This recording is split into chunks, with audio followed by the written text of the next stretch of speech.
Ahora sí está grabando. Ahora sí les comentaba. En el caso de hipertiroidismo, ¿cómo hemos visto que estaba alterada la hormona? Estaba harto, profesor, estaba Elevada, ¿no? elevado. Muy bien, ese es el término. Estaba elevada, lo cual creaba cierta excitabilidad y eso desencadenaba los síntomas. ¿Cuáles eran los síntomas? Como hemos visto, nerviosismo, dificultad para dormir, insomnio, fatiga. Insomnio. Ajá. Rasquera, o sea, va a tener prurito en la piel, palpitaciones, que quiere decir que el corazón se le iba a salir. Otros signos, bueno, eso es lo que eran síntomas, signos, algo que nosotros podíamos observar. Por ejemplo, estaba la exoftalmia, es decir, los ojos, como ojos salidos, ojos saltones. También existe pérdida de cabello. A eso también es muy característico, la pérdida de cabello. Van a ver personas que vienen a la farmacia para comprarse colágeno, vitaminas, shampoos especiales, cuando a veces lo que tienen simplemente es, bueno, no simplemente, ¿no? Sino lo que están padeciendo es un hipertiroidismo. ¿Ya? O sea, la pérdida de cabello también es una sintomatología muy común en estos pacientes. Después, una mirada fija, náuseas, vómitos, el bocio por el crecimiento de la tiroides, aumento de la frecuencia cardíaca y temblor en las manos. ¿Ya? Síntomas y signos característicos de una persona nerviosa. Ahora, el tratamiento, no les había mencionado porque el tratamiento va a ser radioterapia. Como hemos visto, la hormona la hormona de la glándula se encuentra elevada, se encuentra inflamada, irritada, lo cual está desencadenando esa excesiva secreción. Algo así como un cáncer. No diríamos cáncer, pero algo así como un cáncer. Entonces el tratamiento va a ser similar a eso. Es decir, en algunos casos llegar a extirpar o separar ciertas partes de la tiroides. Y en otro simplemente va a ser radioterapia o tratamiento sintomático a las patologías que presenta. Caso contrario con el hipotiroidismo. Como hemos visto, el hipotiroidismo, ¿a qué se debía? ¿Cuándo decimos que una persona tiene hipotiroidismo? Cuando hay poca hormona, profe. Muy bien, entonces, ¿cuál era el tratamiento para estas personas, estos pacientes?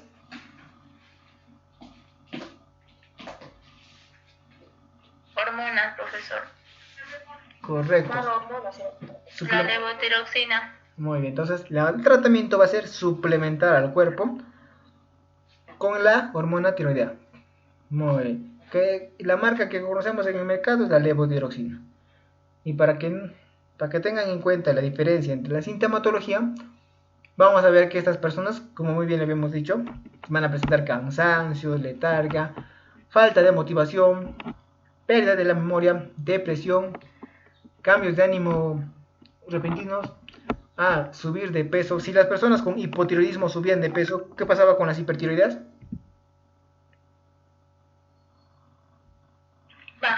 Baja, ¿no? Van a ser personas, por lo general van a ser personas delgadas. Muy bien. Entonces, ¿qué más se presentaba? Dolor de articulaciones, interrupción del sueño, uñas quebradizas, frecuencia cardíaca lenta, ronquera, cambios de fondo de los ojos y cejas escasas. Si a las hipertiroideas se les caía el cabello, a las del hipotiroidismo se les caían las cejas. Entonces, esto está sencillo de determinar más o menos la sintomatología para que se puedan diferenciarlo fácilmente de una persona hipertiroidea. ¿De acuerdo? Entonces pasaré a lo que yo le tenía pendiente. Ya les hice recordar. Ahora hablaré del hipotiroidismo, ¿ya? A ver. Perfecto.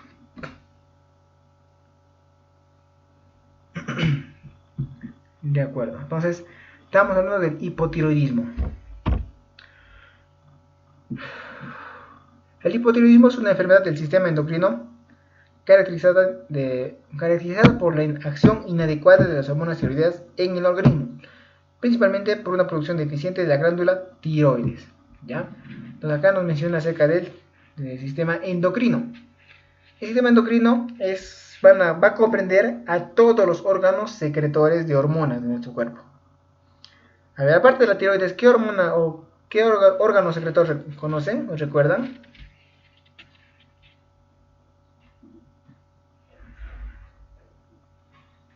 Ya les voy a dar una pista, ¿ya? Para que no digan que soy malo. Les voy a ayudar. A ver, señoritas. Yo les digo que la insulina es una hormona. Si la insulina es una hormona, ¿cuál será la glándula secretora de esta? ¿Páncreas? Muy bien, el páncreas. El páncreas tiene dos funciones. Una secreta enzimas para la digestión y la segunda tiene una función ganglionar. Es decir, es como la tiroides, secreta hormonas. ¿Qué hormonas produce? La insulina y el glucagón. Bueno, ya habíamos estudiado acerca de la insulina, así que tiene suficiente conocimiento de la insulina. Otro muy importante es la aldosterona. ¿Han escuchado hablar de esa hormona, aldosterona?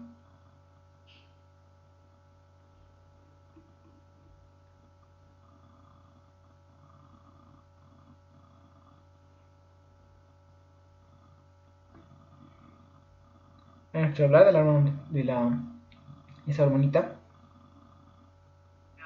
No, profesor. Ya, es una hormona que ayuda a regular la frecuencia de cómo orina una persona. Y curiosamente esa hormona está en el riñón. Curiosamente. Entonces, como decía, todo lo que comprende el sistema secretor, todos los órganos o ganglios que tenga efecto secretor, van a ser parte del sistema endocrino. ¿De acuerdo? A ver, ¿qué más tenemos? La glándula tiroides. De acuerdo. Nos dice que consiste en la disminución de la función de la tiroides. Y sus causas más comunes van a ser las siguientes.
¿Me escuchan, señoritas? Señoritas, Sí, profe. se ha salido, van a disculpar. Problema de conexión. ¿Qué les decía? Como hemos visto, consiste en la disminución de la función de la tiroides.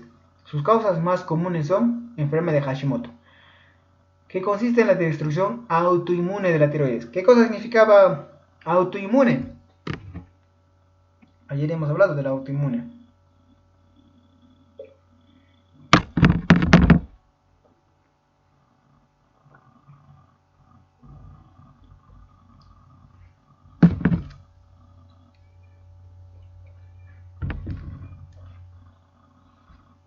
Ayer les dije que era autoinmune.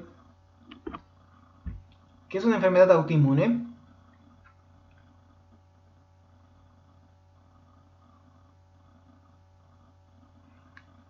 ¿No se recuerdan? Les tengo que hacer ayudar a recordar. A ver. ¿Por qué teníamos que administrar corticoides a las personas con artritis reumatoidea?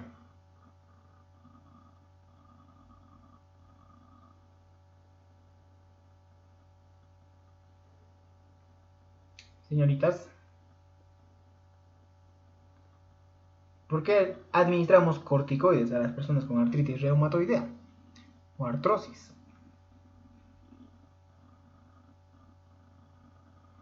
Hace poco me acabo de... Es que disminuyen las defensas porque ellos mismos atacan a las propias células. ¿Ya quién? Ya muy bien, ¿quién te ataca las células del cuerpo? El sistema inmune. Ya, muy bien, entonces... Ya, pero mira, que con ayudita están recordando, ¿eh? Cuando hemos hablado hace poquito nomás. Que recién lo encontró. Ya, tienen que ir repasando. Por favor, recuerden, este término autoinmune es muy común en la clínica, porque muchas enfermedades tienen ese problema de ser autoinmunes. Como ven, nos ayuda a repasar, nos ayudaba a repasar Gloria. Las enfermedades autoinmunes consisten en que nuestras propias defensas, que deberían ser encargadas de protegernos de las bacterias, virus, hongos o cualquier agente externo, por motivos X, se equivocan, se confunden y empiezan a atacar nuestras propias células del cuerpo. Nuestras propias células del cuerpo pueden atacar los riñones, pueden atacarlos el cartílago, pueden atacar el corazón, etcétera, etcétera, ¿no? ¿Qué pasará en el núcleo de la célula? Que se vuelven locas, se desorientan y entonces empiezan a atacar de esa forma, bueno, a diferentes partes de nuestro cuerpo. Volviendo al tema, entonces nos está hablando de la destrucción autoinmune de la tiroides. Ojo con ese término. Destrucción. ¿Qué ha pasado con mi resaltador? No me deja resaltar. Entero. Ni modo, pues. ¿Dónde está?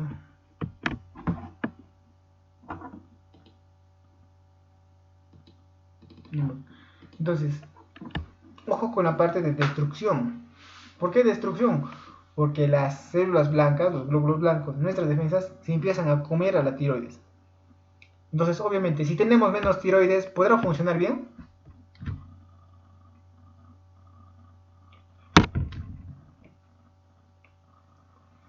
Una analogía simple, yo tengo 100 vacas. De las 100 vacas me dan 500 galones de leche. Ahora viene un zorro y se come a mis vacas. Ya no tengo 100, tengo 50. ¿Tendré la misma producción de leche? No, profe, va a disminuir. Igualito pasa acá. El sistema inmune se come. Prácticamente se come a la tiroides. Quedando de repente una pequeña porción, la cual lo hace inútil o le va a secretar insuficiente cantidad de hormona. Entonces, uno de los factores sería este. Ya una destrucción autoinmune. Después, que además cursa con anticuerpos diferentes a los de graves que atacan a la peroxidasa y la tiroglobulina. Bueno, ya ahí especifica un poquito más. La tiroidectomía. Tiroidectomía. Van a disculpar esto. El trabalengua está complicado. Tiroidectomía. ¿Qué será eso? ¿Qué será ectomía? ¿Qué es la vasectomía? ¿Qué más? ¿Cómo contextomía? ¿Qué más hay? No hay más términos. Ya, acuérdense, ectomía quiere decir separación, corte, extracción. Tiroidectomía se quiere a la extracción de la tiroides. O sea que me vayan a sacar la tiroides. Puede darse por muchos motivos, ¿no es cierto? De repente algún tumor, algún cáncer, otra patología, la cual sea necesaria la extracción, la remoción de esa hormona. Entonces, si a nosotros nos remueven la glándula tiroidea, perdón, van a disculpar, si nos quitan la glándula tiroidea, tenemos producción de sus hormonas.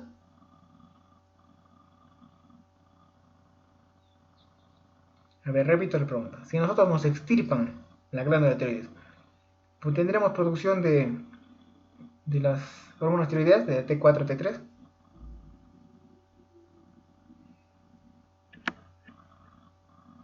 Se les pongo más fácil, a ver, para que me respondan. Porque no, yo nomás no quiero responder acá, no quiero, me siento muy solito cuando yo hablo solo. Si a una persona le sacan el páncreas, ¿producirá insulina o ya no? Normal va a producir. No, profe. Ya, entonces, igualito pasa. Si a una persona le sacan la tiroides, ya no va a haber secreción de esas hormonas.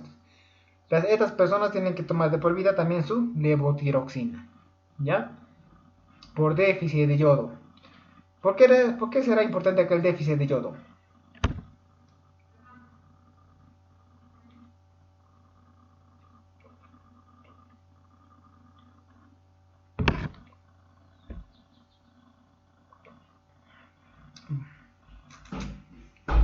Les comento por qué. La glándula tiroides es una pequeña fábrica, es un laboratorio, a la cual llegan diferentes sustancias, llegan aminoácidos, minerales, vitaminas, también entra ahí el yodo, Y lo que hace esta pequeña fábrica es combinar todos estos materiales, ¿ya? Bueno, comparando con una fábrica, ¿no? Vamos a decir materiales. Entonces, coge todos los materiales y va a fabricar esta hormona tiroidea. Pero si a esta fábrica le falta un insumo, ¿podrá fabricar correctamente esas hormonas? Ya no, profe. Ya no, ¿no es cierto? Si nos falta un insumo, si ustedes quieren hacer una torta y no le ponen harina, no les va a salir, ¿no es cierto? Entonces igualito pasa con la tiroides. Si con la carencia de yodo no puede producir adecuadamente esta hormona. ¿Y dónde está nuestro suplemento de yodo? ¿En dónde lo encontramos? ¿En qué alimentos? Sal, profe. En la sal. ¿Saben en qué alimento también encontramos? Alimento encontramos. Les cuento. El yodo es un mineral muy escaso en los alimentos. Solamente es muy poquito la cantidad de yodo que contiene. Excepto uno, que es el rabanito. ¿Conocen el rabanito? Sí, profe. Ya, eso. A mí no me gusta el rabanito porque pica mucho. A mí no. Pero esa verdura tiene alto contenido de yodo. ¿Ya? Entonces, esa sería una alternativa si es que hubiese carencia de sal o tatismo. ¿Qué más? Hipotiroidismo secundario causado por la disminución de la funcionalidad del eje hipotálamo y hipofisio, o sea, otros problemas hormonales. Muy bien. Ya hemos visto por qué podría darse la causa de un hipotiroidismo. Entonces, como hemos visto, estas hormonas se encargan de cumplir muchas funciones. Y cuando empiezan a escasear, vamos a ver los siguientes síntomas, como son cansancio, bradipsiquia. Bradipsiquia quiere decir pensamiento lento. Es algo así como tú a alguien le preguntas ¿cuándo es 1 más 1? Y después de varios segundos te da la respuesta. ¿Ya? Esa es bradipsiquia. Y somnolencia. Carecen de la adecuada termogénesis, por lo que hay intolerancia al frío. Como les comentaba ayer, ¿cómo he dicho que tenían qué problema tenían estas personas con respecto al frío? Con respecto a la temperatura, ¿cuál era la diferencia entre un paciente hipotiroideo con un hipertiroideo?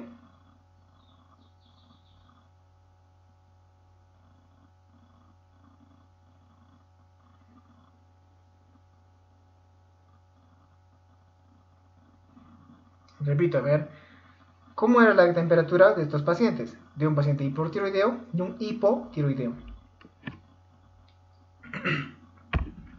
El del hiper es, profe, elevada. Muy bien, del hiper es elevada.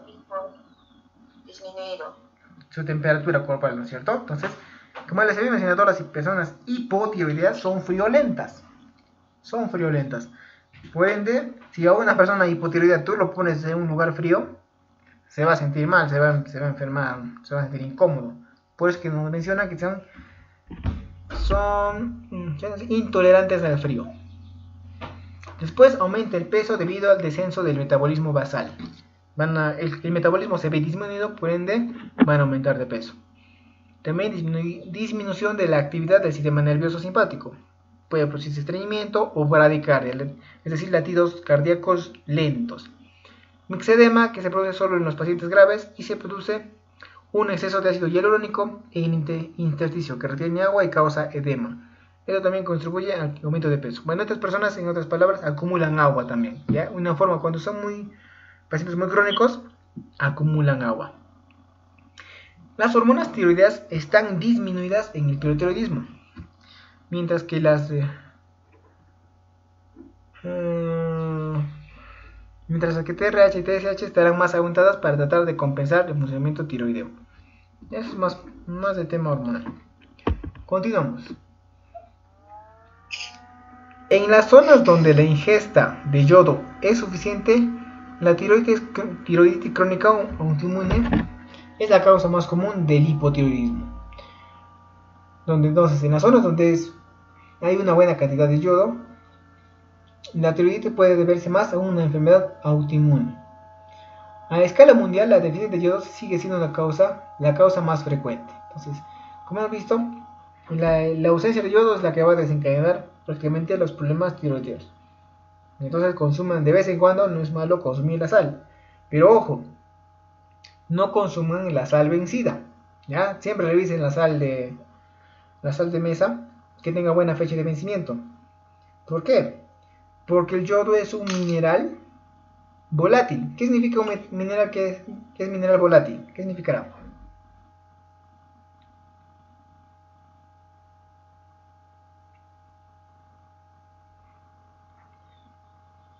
¿Qué significa que el término volátil? Se van a acordar cuando les digo volatilizar. Por ejemplo, el alcohol se volatiliza. Entonces, ¿qué significará que el yodo es un mineral volátil?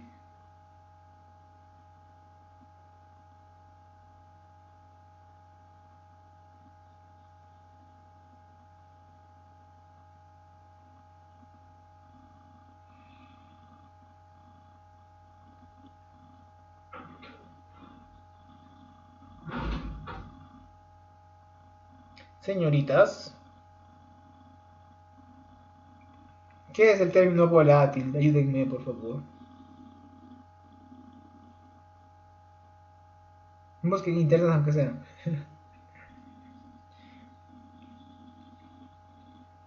A ver, ¿qué entienden cuando decimos que el alcohol se evapora? ¿Qué entienden por eso?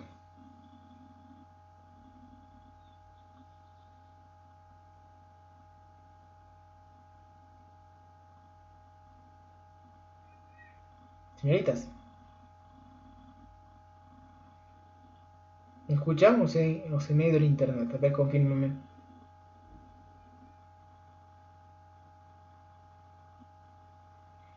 Nadie, creo que no han hecho física. Han hecho física en el colegio. Volátil quiere decir que va a pasar del estado sólido al estado gaseoso. Y así pasa. El yodo, por más que sea un mineral, se va a volatilizar. Es decir, se va, ya bueno, podríamos decir por esta cuestión, se va a evaporar.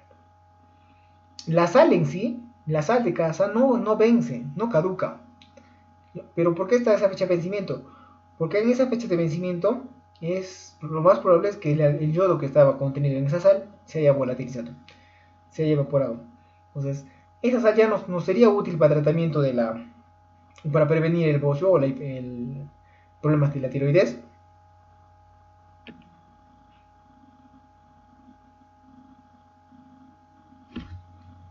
¿Será útil una sal sin yodo? Ya no, ya no, ¿no es cierto? Entonces, por eso procuren siempre conseguir o consumir sal con una buena fecha de vencimiento. No es porque les vaya a hacer daño, no, es porque el yodo se volatiliza, ¿ya? Y esa sal vencida ya no va a tener el yodo que nos vaya a ayudar. ¿Qué más? Continuamos. Dime, amor, estoy en clases. Estoy en clases, amor, dime. De 4 a 7, de 4 a 6 es. ¿Qué? No, ya monté, bro.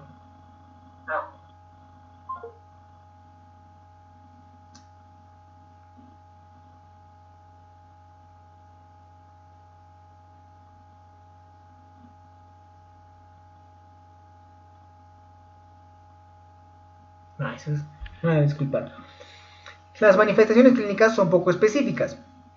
El diagnóstico se basa en pruebas de laboratorio, principalmente la determinación de los niveles de tirotropina en la sangre como método cribado. Bueno, para no marearlas mucho, simplemente en laboratorio se ve cuánto de hormona tiroidea tiene la persona. Si tiene muy bajito, obviamente estamos hablando de un hipotiroidismo. Se puede realizar distintas clasificaciones del hipotiroidismo, según el lugar donde se produzca la difusión o según el momento de inicio. Hipotiroidismo primario, cuando se localiza en la glándula tiroides. Secundario, cuando se sitúa en la región hipoficiaria. Terciario, en la porción hipotalámica. Periférico hormonal. Bueno, eso se refiere a las diferentes partes del sistema ganglionar. Pero esta parte sí la van a entender mejor. En el momento de inicio, hipotiroidismo congénito y hipotiroidismo adquirido. ¿A qué llamamos hipotiroidismo congénito? ¿Qué significa el término congénito?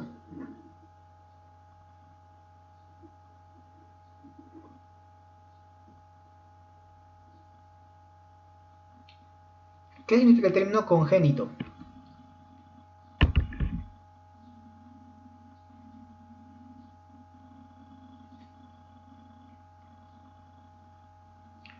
¿Qué dice ahí al costadito? Pueden ver, no me enojo.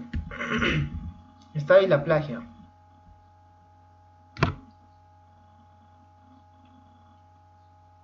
Que algo se presente en el momento de nacer o incluso antes. Ya, entonces, ¿qué es congénito?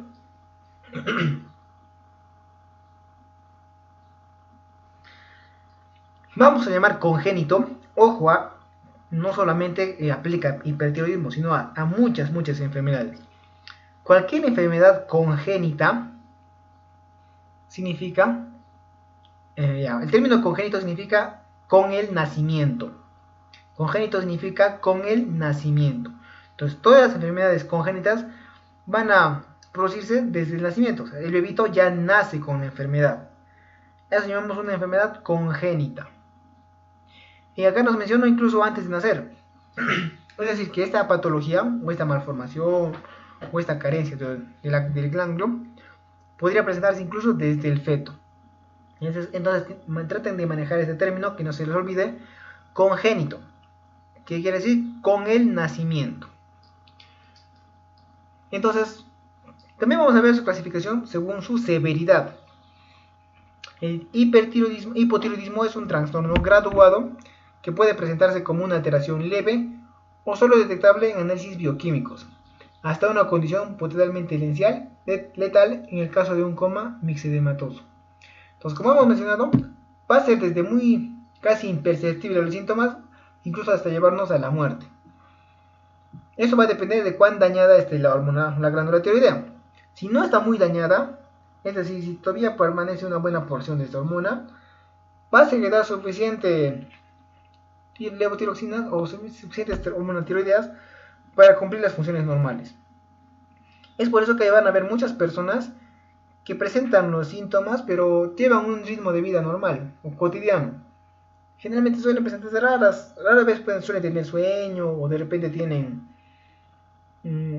se les cae el cabello, uñas quebradizas, etcétera, etcétera. Entonces pueden tener algunos de estos síntomas, pero son tan leves que no se percatan, no lo toman en cuenta. Y en algunos casos puede llegar a curarse por sí solo, pero en otros, bueno, se mantiene así. Entonces, puede haber desde esos casos, desde muy leves hasta más complicados, donde, como les mencionaba, puede llegar incluso hasta la muerte. Entonces, acá nos dice que hipotiroidismo subclínico es cuando la T4 y T3 van a estar prácticamente dentro de sus valores normales, ¿ya? Prácticamente van a estar así. Hipotiroidismo subclínico se produce cuando hay un nivel de persistente alto de TSH, mientras que los niveles circulantes de hormonas tiroides libres están debajo de los rangos de normalidad. Entonces, un subclínico ya nos está diciendo que es por debajo de la normalidad. Un no clínico leve, el otro, una hormona va a estar elevada y la otra va a estar disminuida. Y en la clínica manifiesto ya van a estar totalmente bajas las hormonas.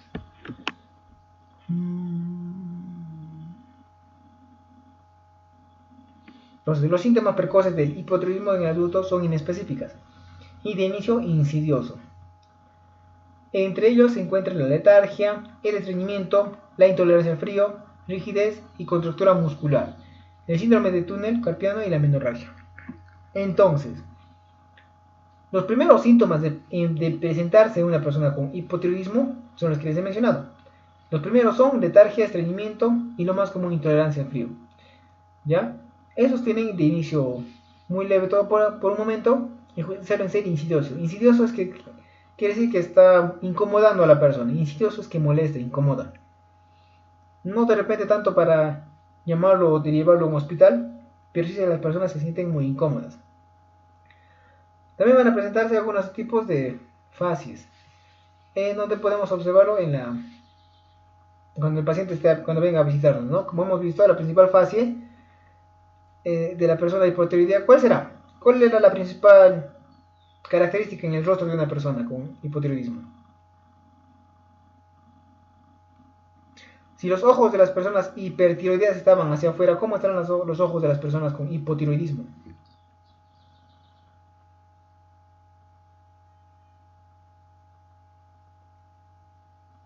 Repito la pregunta. Si las personas con hipertiroidismo presentan exoftalmia, es decir, que sus ojos pareciera que se van a salir para afuera, ¿cómo serán las personas con hipotiroidismo? ¿Cómo estarán sus cuencas oculares, sus ojos?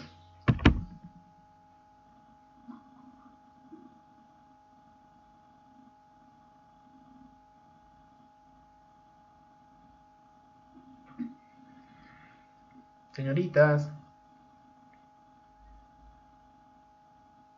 No se acuerdan. Van a estar más hundidos, pues. Si las con hipertiroidismo tienen los ojos saltones, con los de hipotiroidismo van a tener ojos profundos. Y otra característica también que les había mencionado era que tenían unas cejas muy poco pobladas, casi que no tuvieran cejas. ¿Qué más podemos observar? Por ejemplo, se llama anemia, se llama la cara empastada o luna llena, debido a la tumefacción palpebral, es decir, va a tener los pómulos hinchados, los labios gruesos, una voz ronca, a veces apagada, lenta, gradual, profunda y áspera, alopecia, suele caerse el cabello, suele ser tipo androide, pero muy fino, muy seco y estropajoso, deslustrado y debilitado. También puede haber caída del cabello y la piel, una piel engrosada, como si fuera la piel de la naranja. Con respecto al aparato respiratorio, va a haber hipoventilación, es decir, va a tener respiraciones lentas y calmadas, debido a la disminución de la fuerza de los músculos respiratorios, que provoca una insuficiencia respiratoria en distintos grados manifestada por disminución de la capacidad vital forzada en la espirometría, atelectasia e incluso derrame pleural. Aparato cardiovascular.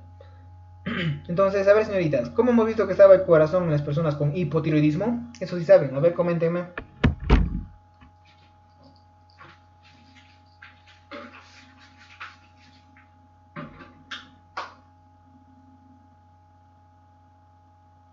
Van a tener una frecuencia lenta o lenta. Muy bien, una frecuencia cardíaca lenta. Eso se llama bradicardia. ¿Cómo estará la presión arterial de estas personas? ¿Elevada o disminuida? ¿Del hipo, profe? ¿O del hiper? Hipo. Disminuida. Ya, en algunos casos puede aparecer, acá puede haber un poco de diferencia. Ya en algunos casos puede tener una hipertensión. Ya en el 30% de los casos hipertensión, no hay que movernos mucho por eso. Inotropismo, la fuerza de la contracción cardíaca va a ser lenta. Disminución del volumen de eyección, o sea, el corazón no va a poder bombear suficiente sangre tampoco al organismo. Aparato urinario. Existe un aumento de urea, creatinina, hiponatremia, hipoalbuminemia, albuminuria, que conduce a oliguria por retención de líquidos y enemas. Oliguria quiere decir que la persona prácticamente orina muy poquito. Eso llamamos oliguria. Sistema nervioso. La gran mayoría de los síntomas neurológicos son característicos del hipotiroidismo congénito. La gran mayoría de los síntomas neurológicos son característicos del hipotiroidismo congénito en niños menores de 2 años, por defecto de la maduración del sistema nervioso central. ¿Qué vamos a observar? Letargia, es decir, enlentecimiento de la función intelectual. O sea, estos niños no van a poder entender adecuadamente los temas que estudian, no van a rendir bien en el colegio y van a presentar otra serie de dificultades de aprendizaje. Bradipsiquia, como habíamos dicho, bradipsiquia es que demoran en sus respuestas, piensan mucho en las respuestas. Bradilalia. Pero bueno, como hemos visto, ¿no? van a hablar de forma lenta también. Pérdida inestible de la memoria y pueden llegar a tener amnesia incluso. También se puede presentar depresión o retraso mental. ¿Ya? Bueno, si bien hemos visto que la enfermedad es bastante complicada un poquito de estudiar, y hemos visto sus características, pero el tratamiento es prácticamente único. Y ahí está mencionado ahí en la pantalla. ¿Qué hemos dicho que el tratamiento? La levotiroxina. Muy bien. ¿Y cuánto se administrará al paciente? ¿Cuánto sería la dosis a tomar? ¿Qué piensan ustedes, señoritas?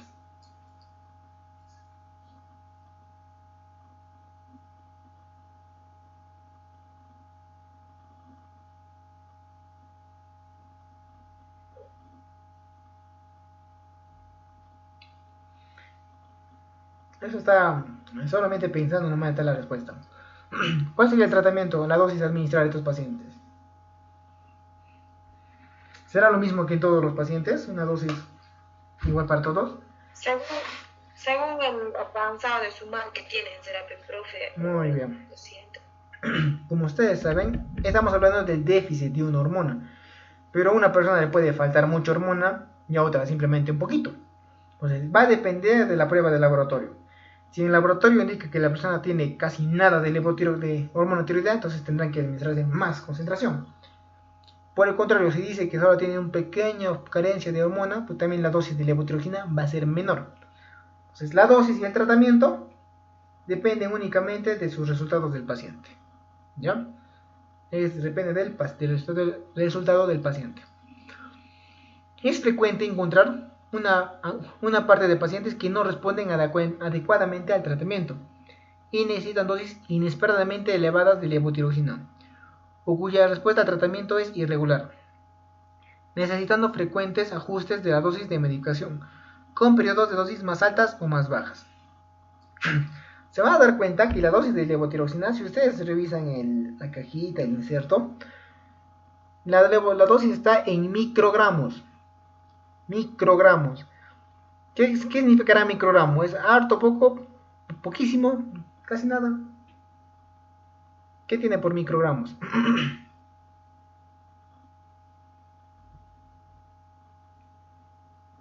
Poco, profe, micro. Muy bien, microgramos es poquísimo, ¿verdad? Microgramos, cuando hablamos de microgramos es casi nada. Entonces van a ver que las pastillas de levotiroxina vienen en microgramos. Y no solo eso, sino también van a ver que van a venir hasta con 4 ranuras. A ver, bueno, 4 ranuras, podemos decir, como una cruz, para que el paciente incluso pueda dividir la dosis en 4. Y ya va a depender del paciente y el tratamiento utilizar. Pero eso sí, a la primera no le va a dar, de repente a la primera dosis que consuma, no se va a aliviar correctamente sus síntomas. Muchas veces va a depender de aumentar o disminuir la dosis. ¿Cómo se pueden guiar? Con respecto a los síntomas. Si la persona ve que sus síntomas no mejoran, entonces necesitará un poquito más de hormona. Si por el contrario nos pasamos a la parte opuesta, ¿no? Que es excitabilidad, insomnio, etcétera, etcétera, de repente requerirá disminuir un poco la dosis. Entonces, también ajustar la dosis va a depender mucho del paciente. Eso con respecto al hipotiroidismo. Como hemos visto, solamente uno es el tratamiento. Solamente uno es el tratamiento, la levotiroxina. Y las indicaciones o la forma de tomarlo van a depender de cada paciente. ¿De acuerdo? Bien, señoritas, ¿qué les ha parecido el tema acerca de hipotiroidismo? ¿Qué duda tienen? ¿Qué consulta tienen?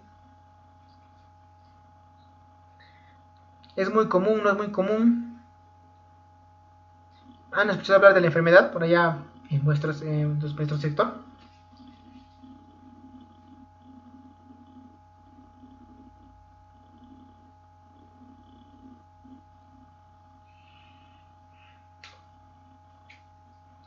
Señoritas,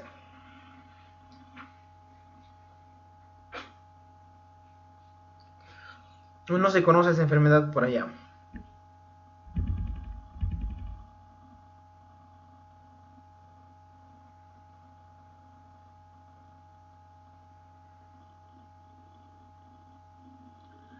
Creo que ni conocen la enfermedad.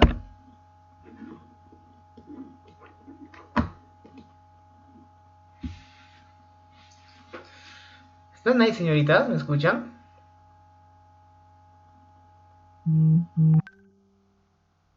Sí, profe.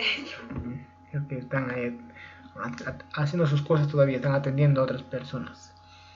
Volviendo, como les preguntaba entonces, ¿qué opiniones merece acerca de estas enfermedades? ¿Son comunes por allá, muy poco frecuentes? ¿Las han escuchado, no las han oído? No, profe, en Quillabamba casi no se ve esa enfermedad.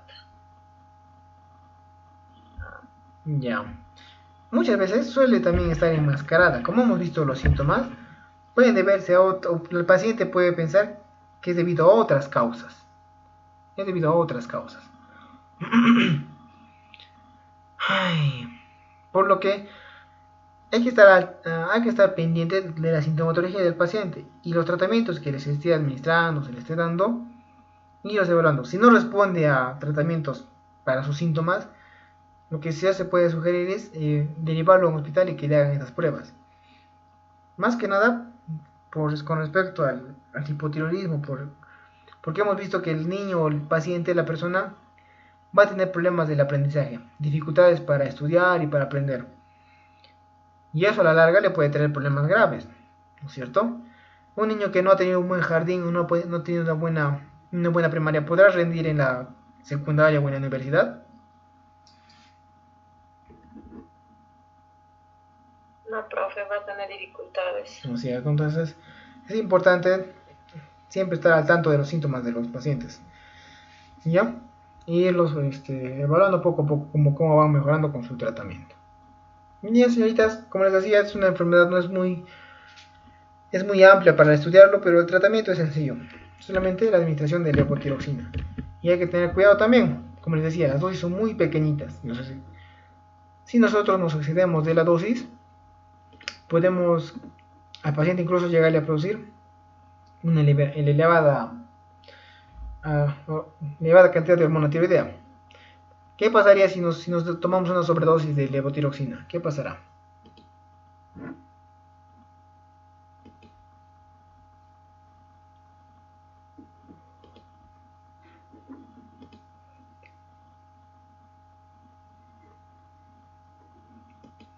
¿Cuál sería el efecto adverso de la levotiroxina? De la levotiroxina.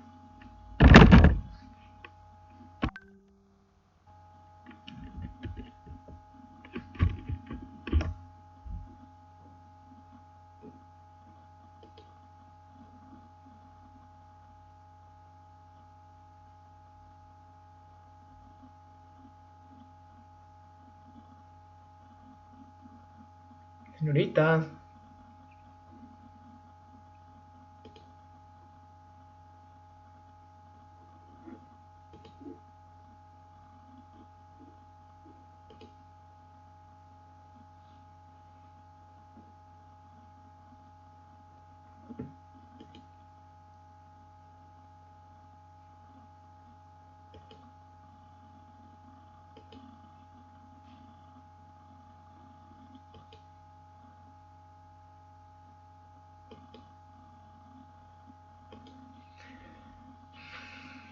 Ya ni se acuerdan ya. ¿Qué hemos dicho que son qué es la levotiroxina?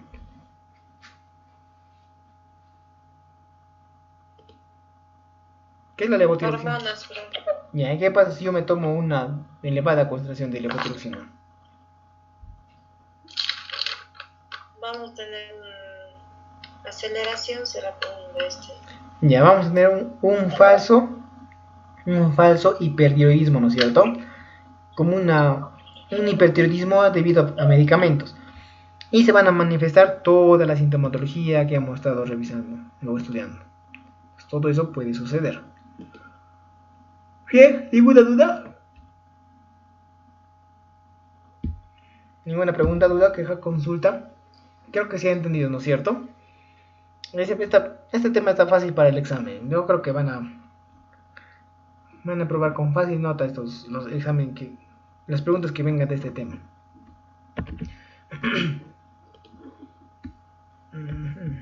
Muy bien, a ver. Tenía también algo pendiente con ustedes.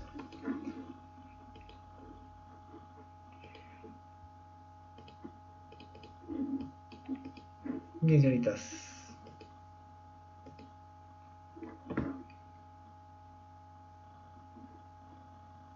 Bien. Se observa la pantalla, ¿no es cierto? Vamos a hablar y hemos hablado ayer de todo lo que era dolores articulares. que habíamos dicho que podía tener causas agudas y una causa crónica. Una patología articular de causa aguda, ¿qué sería? A ver, ayúdenme.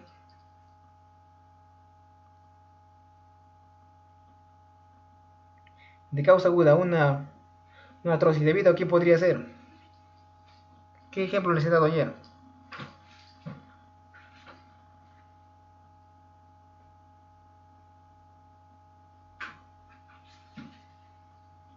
Una lesión, profe.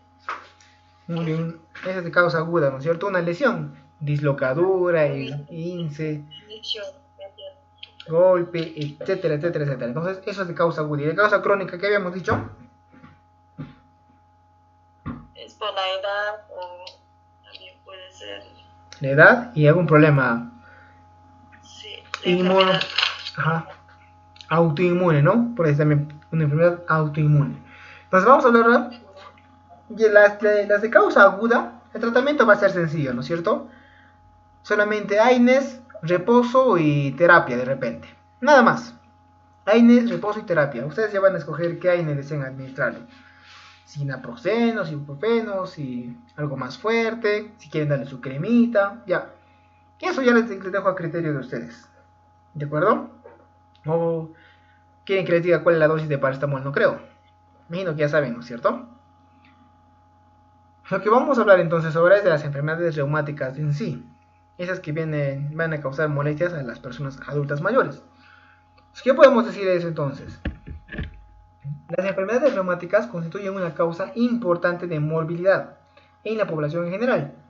Son más de 200 padecimientos que producen grados de variabilidad de dolor, discapacidad y deformidad. Dolor, obviamente, ¿no? El término está de más. A la persona le va a doler. Discapacidad. ¿Qué entiende por discapacidad? Ayúdame rápido, rápido, pasar rápido el tema. ¿Qué significará que la persona va a estar discapacitada?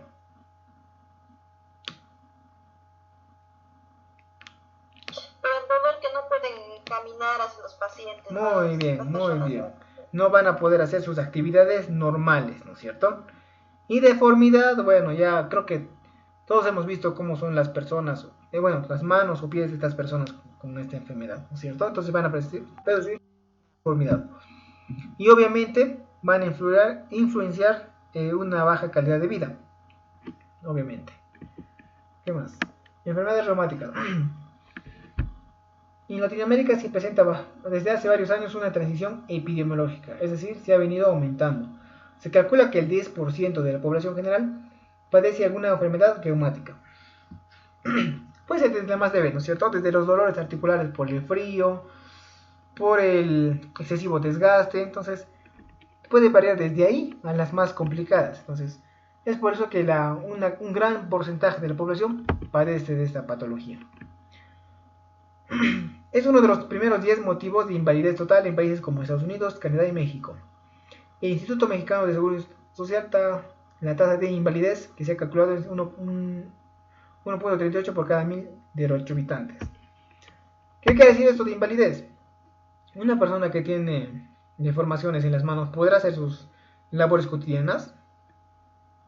No, profe, va a tener dificultades. O sea, podríamos ver incluso que esas personas pueden ser casi inválidas porque no van a poder ni sostener un lapicero, ¿no es cierto? Entonces, eso lo llamamos también como un efecto de invalidez.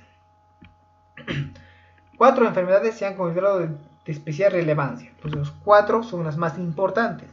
La artritis reumatoidea, la osteoartritis, la osteoporosis y el dolor de espalda. Son las más comunes y las que vamos a repasar. A ver, vamos a empezar de abajo para arriba.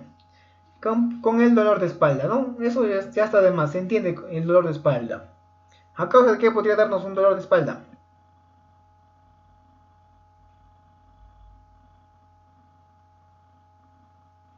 ¿Qué ocasionaría un dolor de espalda? A ver, señoritas.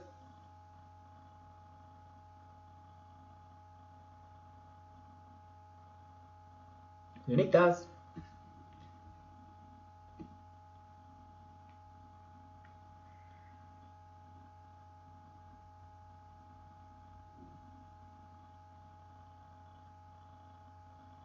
Que nadie ha padecido de dolor de espalda, ¿de verdad?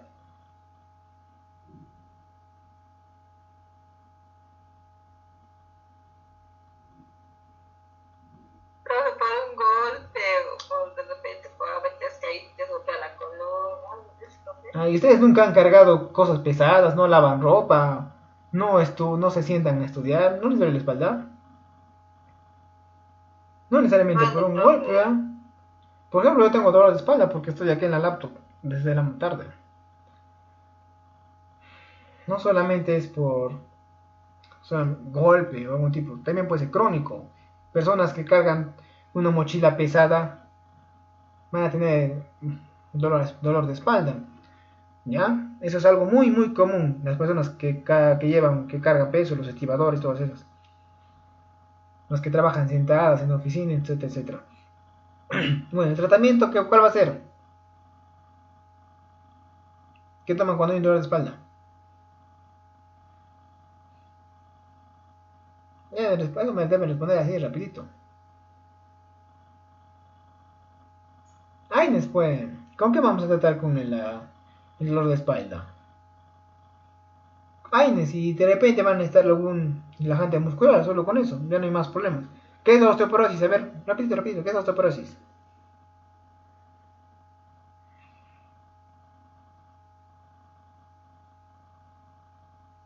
Osteoporosis. ¿Qué significa osteo?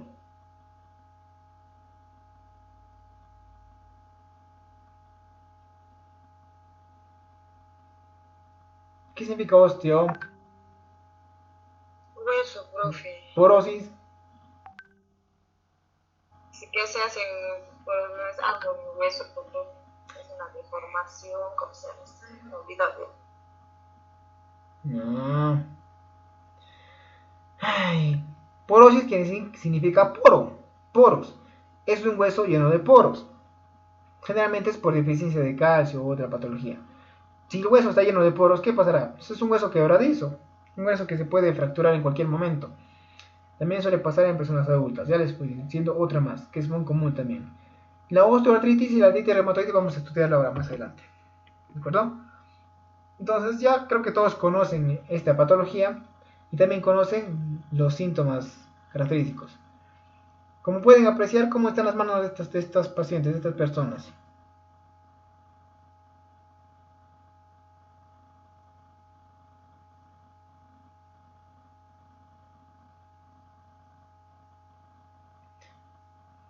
¿Qué observan en la mano de estas personas?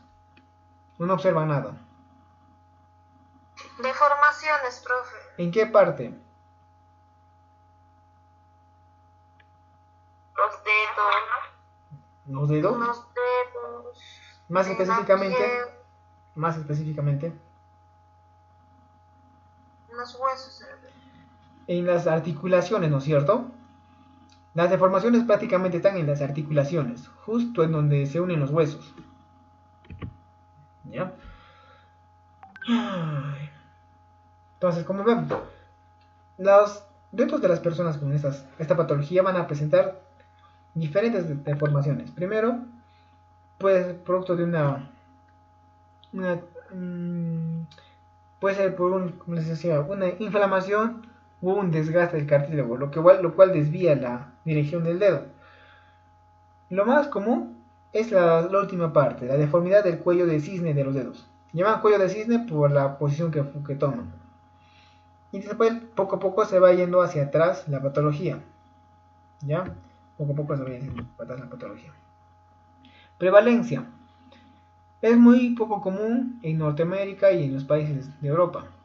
Argentina y Brasil también tienen un poquito mayor, un poco más elevada la población.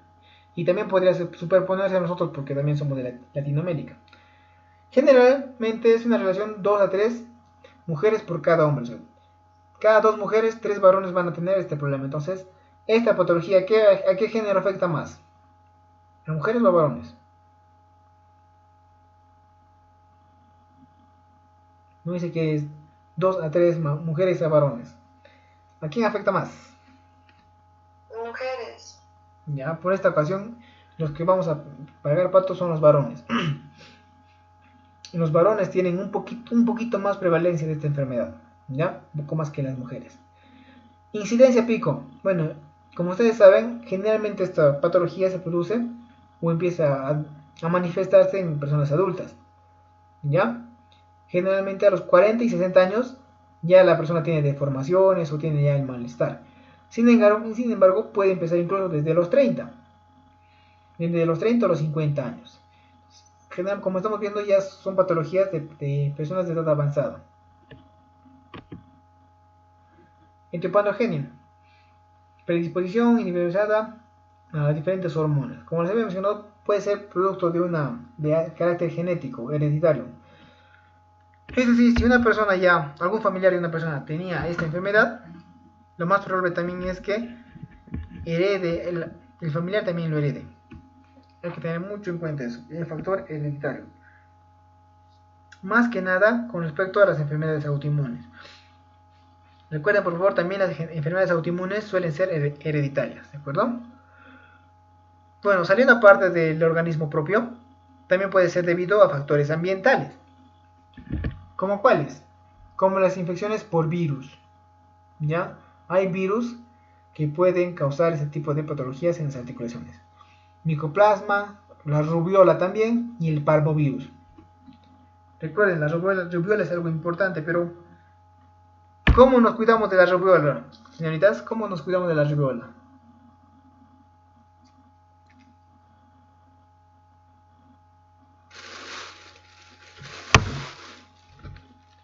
¿Cómo podríamos prevenir la enfermedad por rubiola?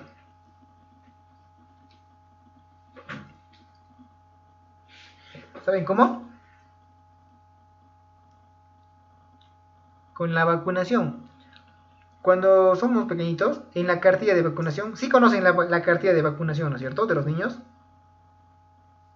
Sí. Dentro de ellos está una vacuna contra la rubiola, ¿ya? Y la parotiditis, me acuerdo.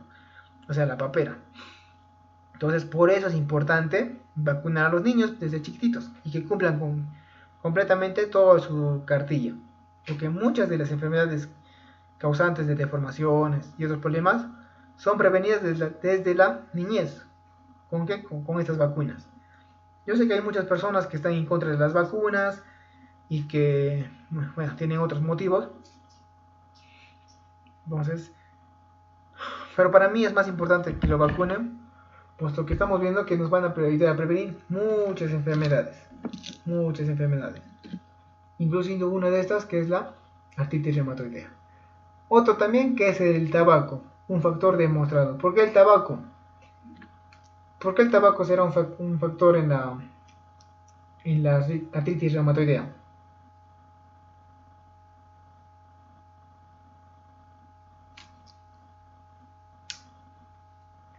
¿Por qué? ¿Dónde encontramos el tabaco? ¿En dónde encontramos el tabaco?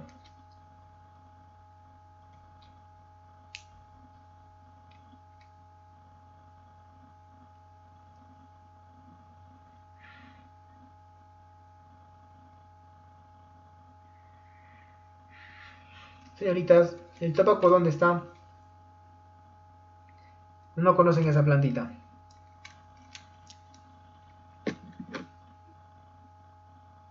Lía, Susana, ¿me escuchas?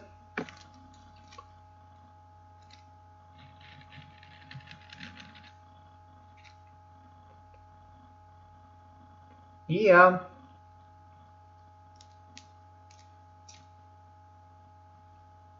Lía. No está Lía.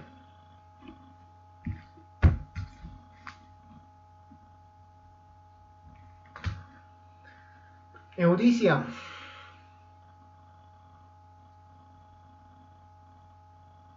Profesor, presente. Ya, Eudicia, ¿dónde encontramos el tabaco?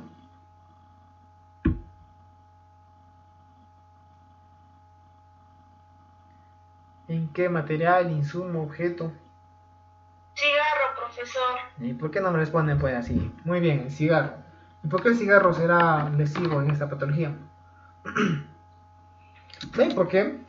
Porque el cigarro tiene, tiene tabaco y esta plantita lo que hace es producir nicotina.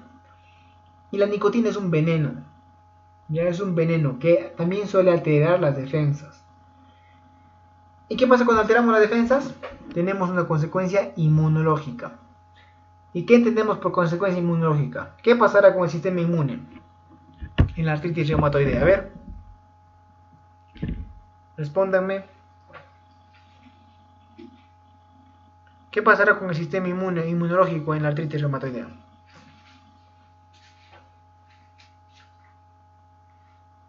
Perjudica los pulmones, profesor.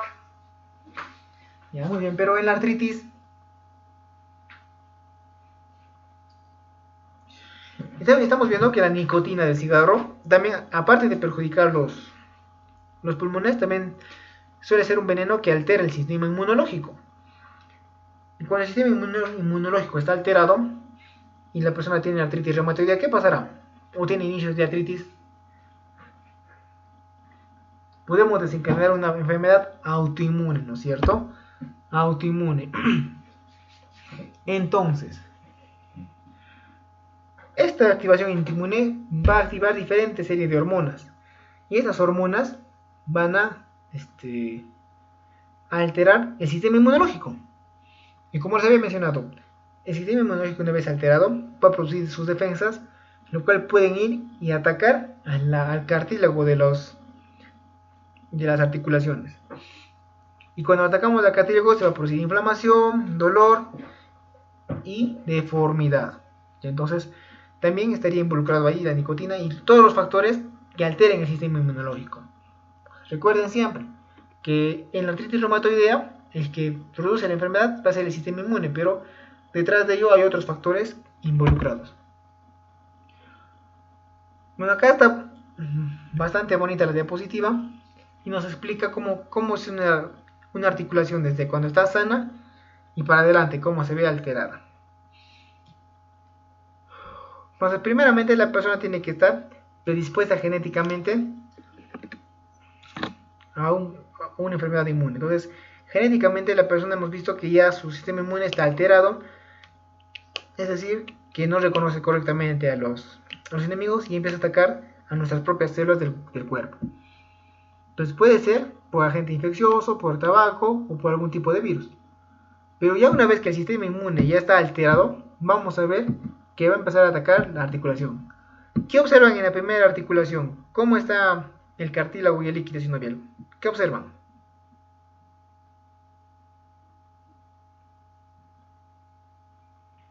Por favor, miren la imagen, la primera a la izquierda. ¿Cómo está esa articulación?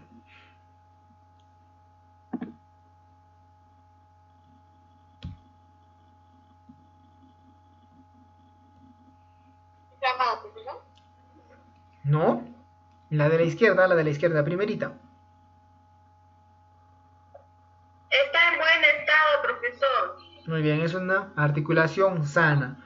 Si pueden agrandar la imagen, van a poder observar el cartílago, el hueso, el cartílago y el líquido sinovial. El líquido sinovial, ese airecito que está alrededor de todo. Entonces podemos ver que la persona empieza a padecer la enfermedad y poco a poco va a ir calmando. En la que le sigue, ¿qué podemos observar? ¿Qué está faltando ahora? Hay una inflamación ya. Ya, pero ¿qué falta ahí? ¿Qué falta ahí? En la segunda imagen, de la izquierda. El líquido sinovial. Muy bien. Ya la persona no tiene líquido sinovial. Las articulaciones empiezan a doler por la fricción que hacen estas. La fricción es producto de la articulación. Seguidamente, ¿qué vemos en la siguiente articulación? ¿Qué está faltando ahí? Los cartílagos. Ya no hay cartílago, ¿no es cierto? Muy bien, ya no hay cartílago. Prácticamente el hueso está... Todavía hay una pequeña porción de cartílago, pero es que está evitando que choquen los huesos. Ya una ligera capa de cartílago. Y como estamos viendo, sigue inflamado todo el alrededor de la articulación. En la siguiente, ¿qué pasará?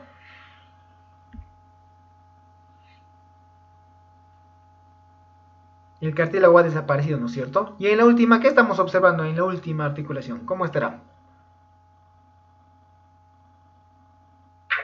Ya no hay nada, ya el hueso está afectándole ya. Pero en la última, ¿qué observan? ¿Qué pueden ver? A ver, espérenme un minutito.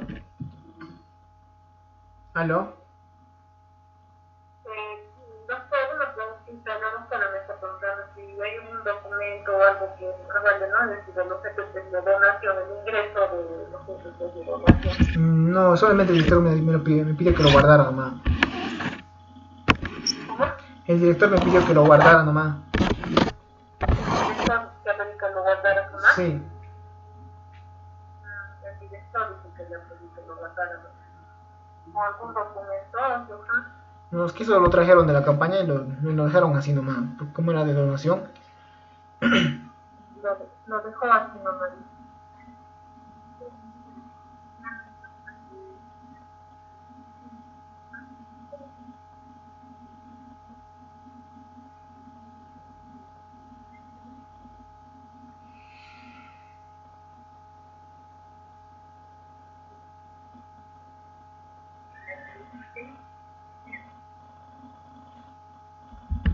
¿Aló?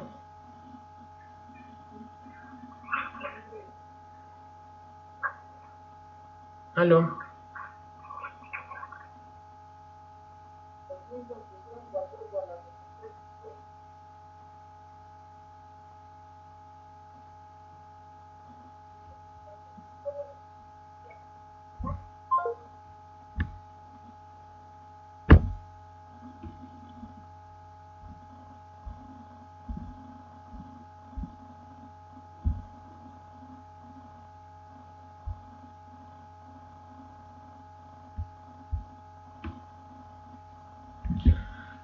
Bueno, disculpad, señoritas. Entonces, estamos viendo la última articulación. ¿Qué hemos observado?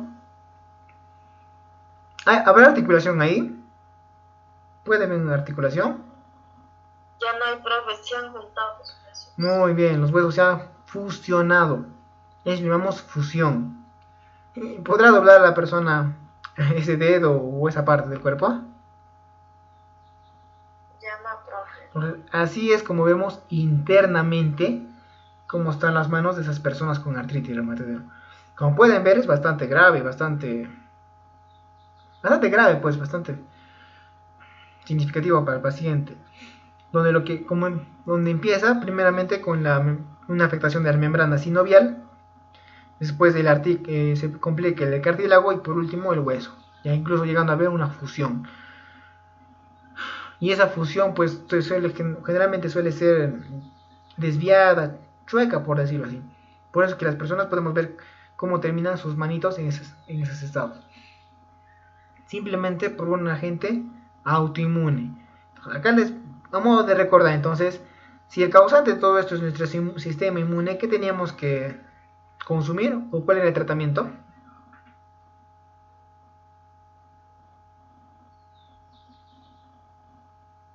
A su hermano.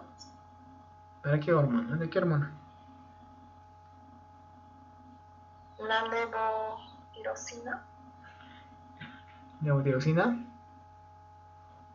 A ver, alguien más Okay. que alguien más que me ayude.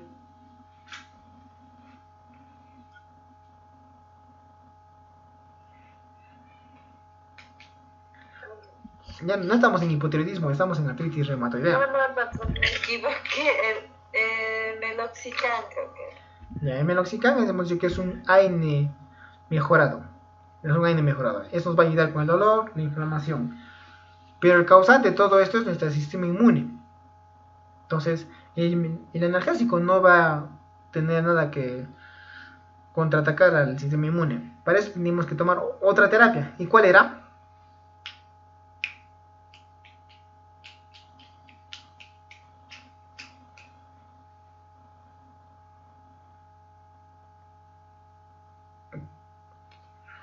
¿Qué terapia tenemos que consumir para controlar este sistema inmune aberrante, como lo ponen acá en la diapositiva?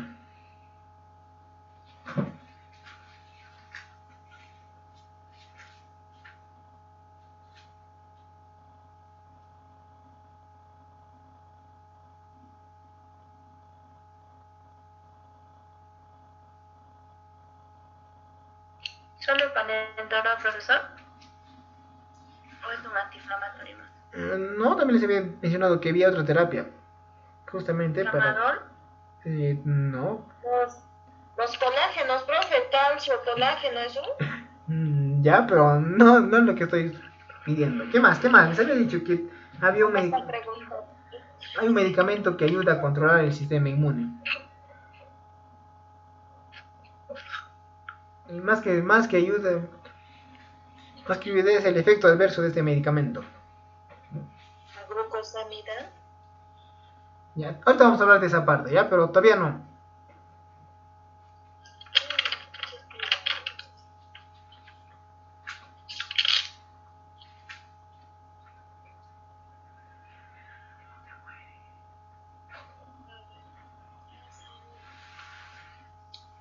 La corticoide. Ajá. Adivina siempre, profe. Adivinando, Gustavo. ¿Cuál es el efecto adverso de los corticoides? Defensas, profesor bajo.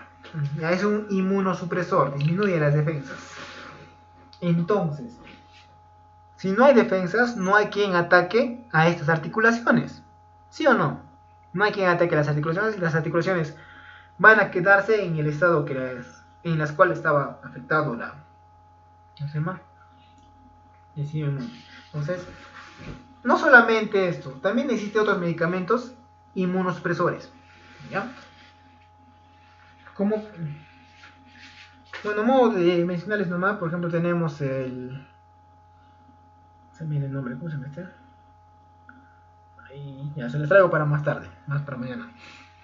Hay otros medicamentos también, ahí está, Tracolimus, sí me acordé, Tracolimus, pero no es muy común. Que son medicamentos también que están encargados de bajar las defensas. Pero el más común es el uso de corticoides, y corticoides a alta concentración y por tiempo prolongado. Eso lo que hacen es bloquear la respuesta del sistema inmune. Y al bloquearla, van a hacer que ya no afecte el cartílago. Pero ¿qué pasa si ya tenemos una articulación ya donde el cartílago o líquido sinovial está afectado? Entonces necesariamente acompañaremos a este tratamiento analgésico y tratamiento inmunosupresor con un tratamiento regenerador. Ahora sí, dígame, ¿qué medicamento hemos dicho que podría ayudarnos a regenerar el cartílago? ¿Qué medicamento, qué sustancia, qué compuesto?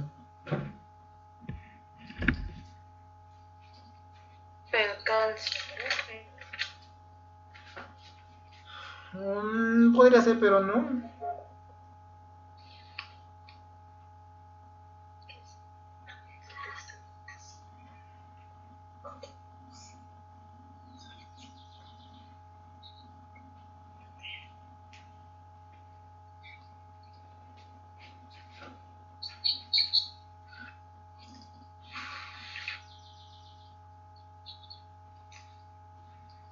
Ya antes me estaba mencionando. Vale, están mencionando varios ejemplos. El meloxicam. El Melocitas será el regenerador. El paracetamol, el naproxeno serán regeneradores. No.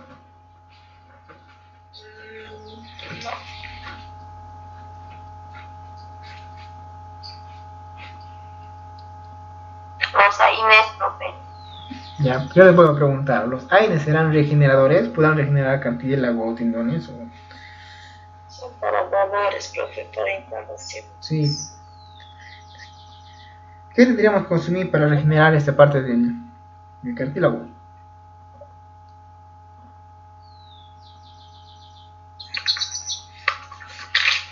Si estamos viendo que se está afectando tejido blando, incluso líquido sinovial, tenemos que administrar justamente eso. Un ejemplo de estos, ¿cuál era? Ya, la glucosamina y el condroitin. Glucosamina y condroitin. ¿Saben cuál es el término médico de cartílago? El término médico de cartílago es condrio. ¿Ya? ¿Se pueden anotarlo? Condrio. Eso significa cartílago. ¿Cómo podemos escuchar, por ejemplo, hipocondrio derecho? ¿No se habla del hipocondrio derecho y el hipocondrio izquierdo? ¿Conocen ese término o no?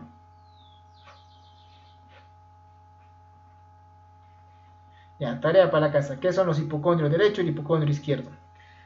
Entonces, el término condrio significa cartílago. Entonces, y chondroitin, así se llama el medicamento, chondroitin, podríamos decir que es un suplemento de cartílago. ¿Ya? Suplemento de cartílago. Y la glucosamina es un suplemento de líquido sinovial. La glucosamina es un complemento de líquido sinovial. Como les decía, a un paciente que esté, por ejemplo, con la articulación del medio, donde ya no tiene, bueno, su cartílago todavía está ahí presente, pero está a punto de desaparecer, podríamos darle este suplemento. ¿Con qué fin? ¿Para qué le daríamos esto? A ver.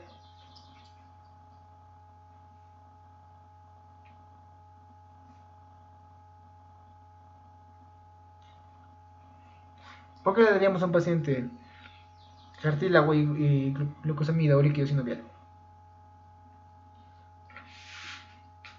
Daríamos para reponer justamente lo que las defensas se han comido, lo que ese sistema inmune ha estado comiendo.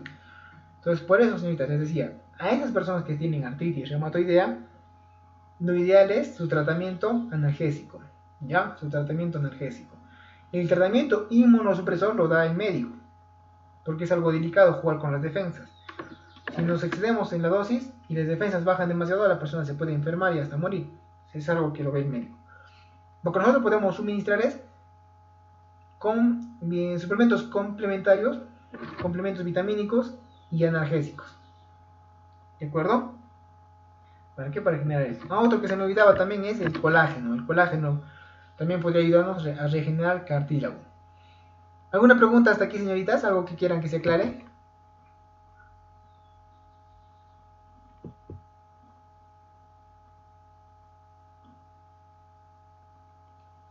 Señoritas, ¿sí me han entendido cuál es el tratamiento? No decían que repita. Sí, profe, por favor repite, yo no lo he entendido. Profe, por favor repite. Ya voy a regresar acá. Ya, primero tenemos que saber quién es el causante de esta enfermedad. ¿Quién causa esta enfermedad? Y como les había explicado más antes, el causante y responsable de esta enfermedad es nuestro propio sistema inmune. Nuestras propias defensas es el responsable de esta enfermedad. Por eso llamamos una enfermedad autoinmune. ¿Qué hace este sistema inmune? Nuestro sistema inmune va a ir a las articulaciones, al cartílago y va a empezar a comerse el cartílago y la zona de la líquido sinovial. Se empieza a comer.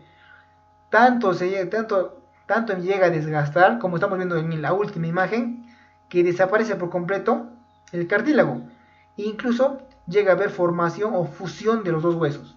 Los dos huesos se fusionan, se juntan, se unen. Entonces, eso puede llegar a suceder con nuestro sistema inmune. Ahora, lo que yo les decía, el tratamiento a indicar en artritis reumatoidea principalmente será primero hacer que el sistema inmune ya no ataque a las articulaciones. ¿Y con qué conseguíamos esto? Con un medicamento que baje las defensas. ¿Qué medicamento hemos dicho que bajaba las defensas? Los corticoides. Los corticoides, ¿no es cierto?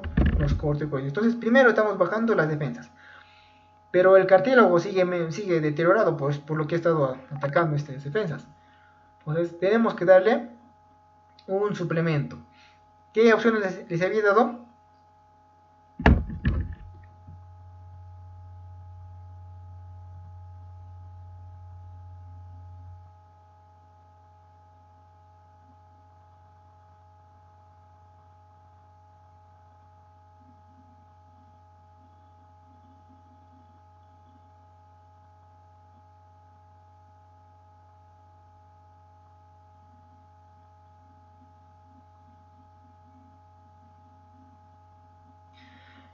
¿Qué suplementos hemos dicho que teníamos que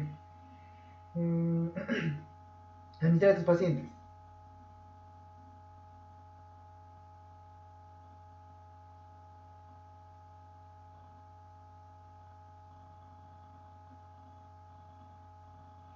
Les acabo de mencionar algunos ejemplos.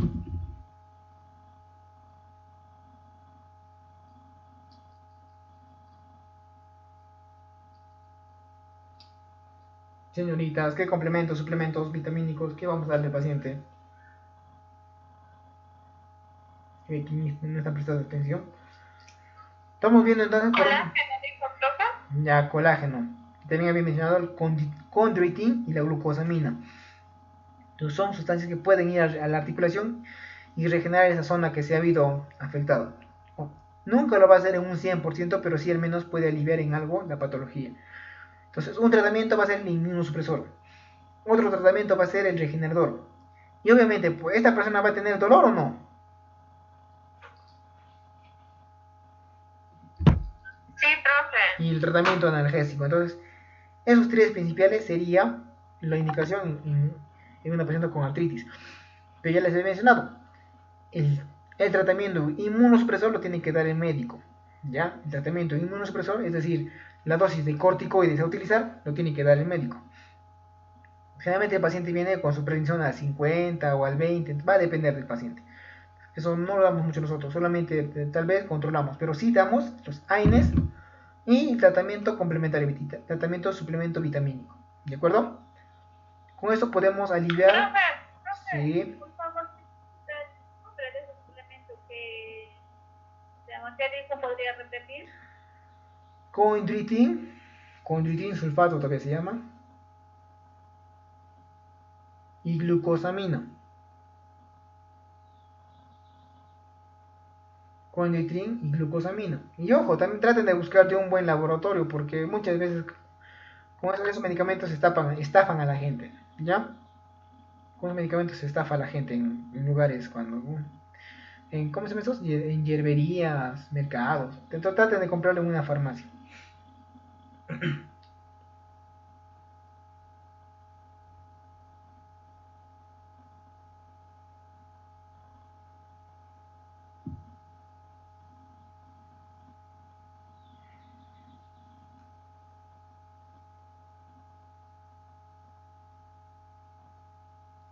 ¿Ya? ¿Ya toman nota? ¿Puedo continuar?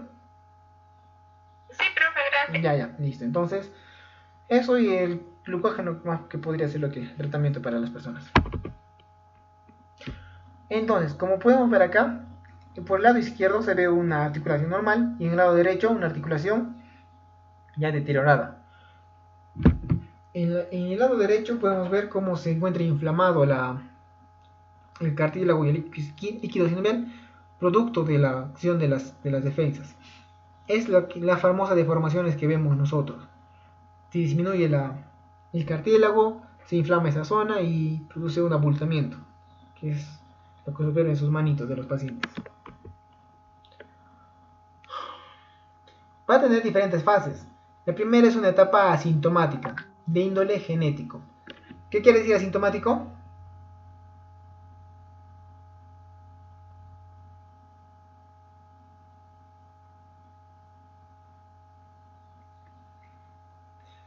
¿Qué era tratamiento asintomático?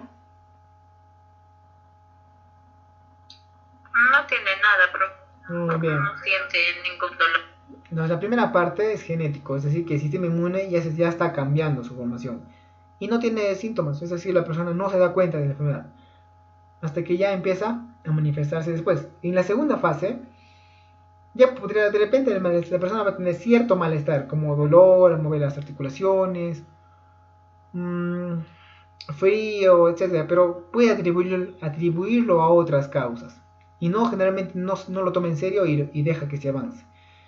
En la tercera etapa ya es donde se ve el tratamiento de la enfermedad, donde incluso aparecen las primeras manifestaciones como son el dolor intenso, las deformaciones y otras, etcétera, etcétera. Entonces, estas personas hay que tener un especial cuidado, puesto que el tratamiento ya no es muy útil en esas personas. Ya el tratamiento idealmente debe ser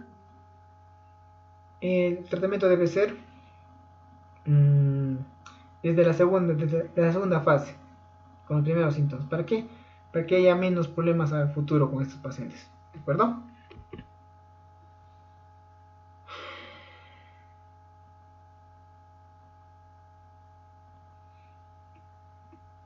Clínica articular. ¿Qué es lo que mayormente va a quejarse la persona?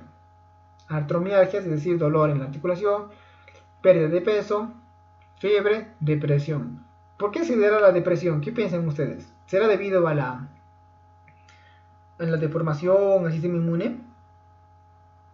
el dolor se le afectó. No, no creo que sea el dolor.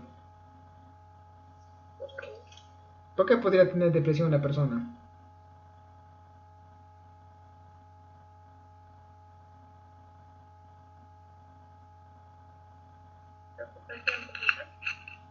Algo por ahí va, ¿no es cierto? Como ustedes están viendo, la persona, ya esta enfermedad es bastante conocida. Más que nada por las complicaciones que produce a largo plazo. Una persona cuando tiene al enterarse de esta patología, ya se imagina cómo va a estar de acá a un par de años. Cómo va a estar sus manitos, cómo va a estar su cuerpo, y así toda su vida. Entonces ahí es donde empieza a tener problemas psicológicos. E incluso puede llegar a la depresión, ¿no es cierto? Porque creo que nadie desearía, alguien quisiera tener esta enfermedad del futuro. Porque prácticamente la persona sería inútil sin sus manos, ¿no es cierto? Eso entonces puede llegar a una depresión, no necesariamente por la misma enfermedad, sino por su estilo de vida o su calidad de vida que va a tener más adelante. ¿De acuerdo? Otras afectaciones, por ejemplo, puede ser, otros lugares también puede ser la rodilla, la columna, raramente va a ser en la zona dorsal, puede también ser en la mandíbula o incluso en los oídos, en los huesillos del oído. Como saben, el oído tiene pequeños huesillos. Y si se alteran esos, puede producir sordera. Clínica extraarticular. Puede presentarse nódulos reumatoideos. Es un fenómeno vasculítico. Es, como podemos decir, como pequeños nuditos que se forman a lo largo de las arterias, de las venas. ¿Ya? Eso también va a deformar la mano de las personas. Vasculitis. Como su compañera mencionaba, la piel también va a cambiar su aspecto. Va a presentar necrosis, úlceras, púrpura, pioderma gangrenoso, nerviosismo, polineuritis, incluso infartos viscerales.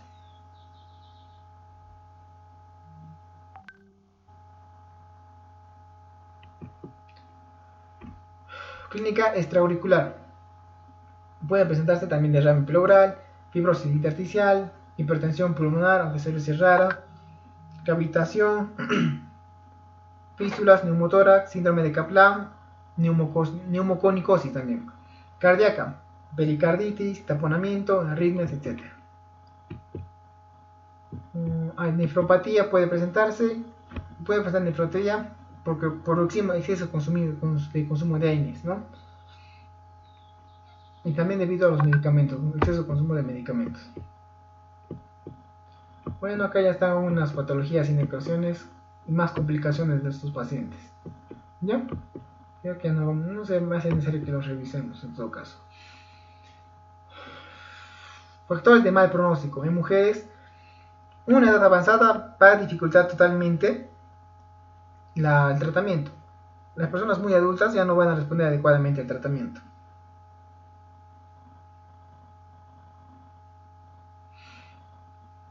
En persistencia de brote por un año, también vamos a ver que estas personas tienen una bajísima calidad de vida, un nivel socioeconómico muy bajo, y pues incluso puede llegar a afectar hasta 20 articulaciones. Obviamente la esperanza de vida se corta de 3 a 7 años, asociado generalmente a infecciones, hemorragia gastrointestinal y enfermedades cardiovasculares. Diagnóstico: vamos a ver que va a haber rigidez matutina, es decir, no puede flexionar correctamente sus articulaciones, artritis de más de 3 áreas, es decir, va a tener dolores en 3 lugares diferentes. La simetría, pues las manos, por ejemplo, van a ser diferentes. Las manos van a ser diferentes. Artritis en las manos, nódulos reumatoideos, factor reumatoideo, alteraciones en radiografía también. Y ahí, por último, el tratamiento. Como les había mencionado, medidas generales. Lo principal es consumir, va a ser el tratamiento con AINES. Solamente van a calmar el malestar, no van a modificar la progresión, es decir, no van a ayudar con la enfermedad. Algunos medicamentos modificadores del sistema inmune. Acá está lo que les mencionaba, el metotrexate también es un inmunosupresor. Otros se tomaba sulfosalacina o antipelúdicos. Y otros inmunosupresores de segunda línea, como son ciclosporina, azatioprina, ciclofosfamida. Ya, esos son también inmunosupresores, sin embargo no se usan mucho en la práctica, sino más bien lo que les había mencionado, como es el uso de corticoides. Algunos medicamentos inmunosupresores de origen biológico, como son infliximab, anacarina y rituximab. Ya estos van a ser de tratamiento para, para el sistema inmune. Entonces, ¿cuál será el objetivo del tratamiento? Va a ser calmar el dolor, disminuir la inflamación, tenemos que proteger las estructuras articulares justamente con los suplementos que les había mencionado y mantenimiento de la función motora.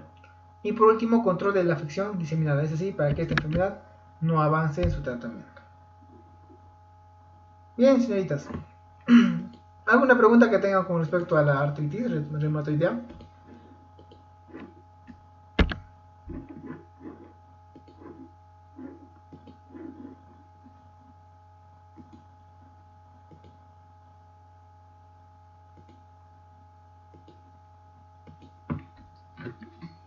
Señoritas.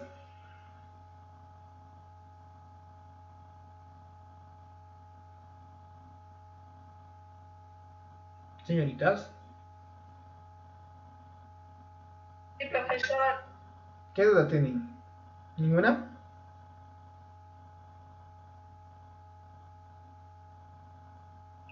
Profe, una consulta. Sí. Las personas que sufren de artritis, ¿la alimentación cómo debería de ser? ¿Ya? Muy bien, buena pregunta. En lo que es artritis, hay que tener cuidado. Hay uno que es artritis gotosa y artritis reumatoidea. En la artritis gotosa, debido a la gota, que es otro patología que de repente podemos estudiarlo más adelante, la persona está prohibida totalmente de consumir de alimentos de vísceras, ¿ya? De vísceras. O sea, esa persona no debe comer hígado, no debe comer corazón, pulmón, chanfainita, bofe, de esas cosas. ¿Por qué? Porque esos alimentos contienen sustancias que pueden inflamar más esa articulación. Entonces, en esos casos, estas personas deben tratar de consumir lo que es, dejar de consumir esos ¿cómo le llamamos? ¿Bofe? Esas carnes, bueno, esas vísceras. Pero por el contrario, sí pueden consumir la carne en sí, como es la pierna del pollo o la carne de res, más no las vísceras. También como segundo tratamiento, bueno, segundo caso es evitar el consumo de alcohol. ¿Ya? Alcohol y cigarro totalmente prohibido. Tiene que mejorarse la calidad de vida con respecto a estas cosas. Y por el resto, bueno, la dieta debe ser normal. Verduras en buena cantidad, también los que es ligeramente las carnes, no vísceras, carbohidratos normal, poco consumo de sal también, no debe consumir mucha sal y por el resto no hay mayor problema. Solo evitar eso de las vísceras, ¿de acuerdo? ¿Otra consulta? Ya, profe, gracias. Listo. ¿Alguien más que tenga alguna duda?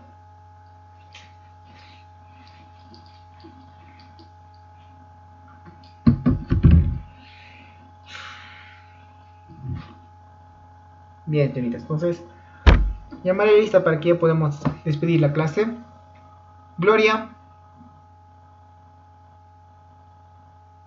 Presente, profesor. Caroli. Presente, profesor. Lía. Lía. Presente, profesor. Mirza. Mirza.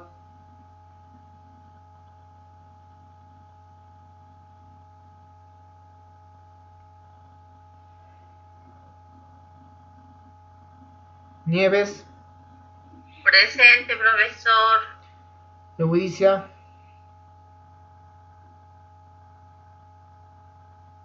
Eudicia. Presente, profesor. Rosa. Presente, profesor. Y Nayeli. Nayeli. Presente, profesor. Niñas, señoritas, bueno, nuestra clase ha concluido. Profe, no me llamó lista. Sí, de llamado, no has dicho nada.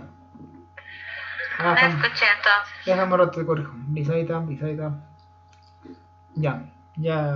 Listo, Brisaida. Listo, señoritas. Hasta mañana, que descansen. Hasta luego. Hasta mañana, profe. Hasta luego.